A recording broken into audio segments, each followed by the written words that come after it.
middle of a global financial crisis. The crisis apparently was initiated by basic mistakes in the housing market, the overvaluation of housing, the selling of housing debt, the selling of housing mortgages to so many buyers that some people don't know who holds their mortgage. My personal mortgage has been sold, I think, 5 times. The overvaluation of shares and the selling of derivatives of various exotic kinds.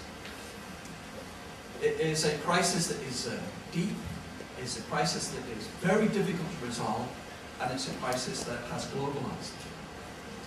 So in the middle of a global financial crisis, what I would like to do, I'm going to speak very briefly, because most of you have heard me speak before, and you're kind of sick of listening to me. So I'll respond by not saying too much, if I can contain myself.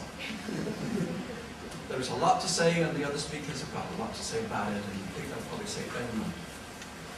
So what I want to do is try to say to you, try to tell you, who is the essential culprit, both in terms of the actors that have caused this problem, and the structure that has enabled them to act in that way.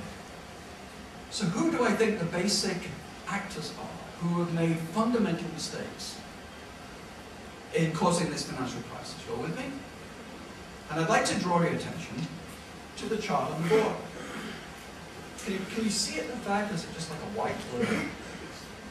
Great, if that light could be dim. It's right behind you.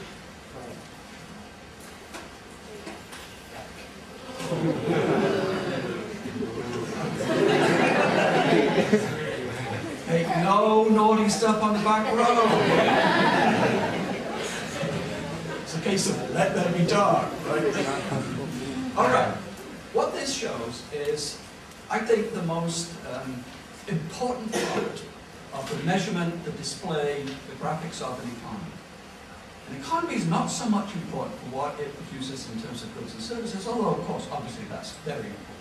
But in terms of the income flows that it generates.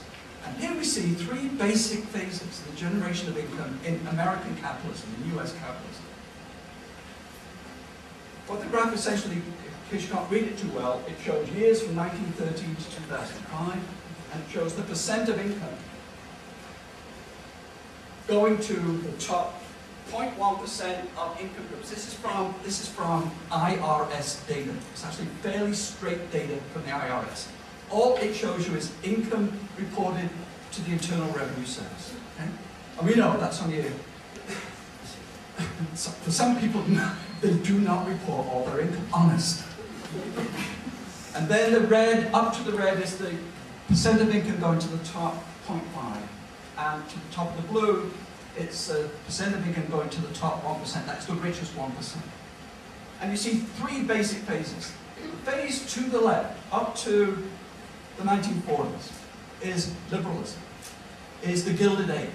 And you see that the top 1% were getting between 15 and 20% of US income.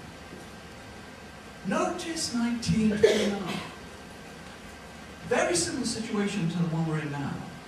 We get a very high proportion of income going to super rich people.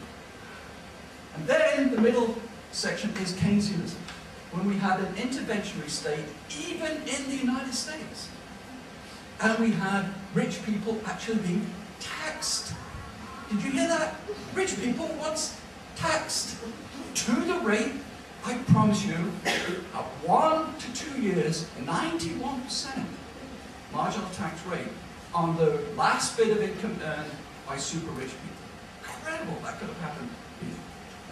That ended with Reagan, and you see 1980, flip that goes up and it continued up ever since. And look at the remarkable similarity between the percent of income going to this top 1% in 2005. 2006 went a little bit higher, by the way. 2007, even slightly higher than that. Now, hopefully it's gone down somewhat. So 3 basic phases, and that is neoliberalism to the right. All right, everybody familiar with the diagram? You'll see it. Now I'll put the lights back on. And let there be light, and there was light. Now, my basic argument is that we have an economy here where rich people get an extraordinary percent of total income. They get so much income that they cannot possibly spend it.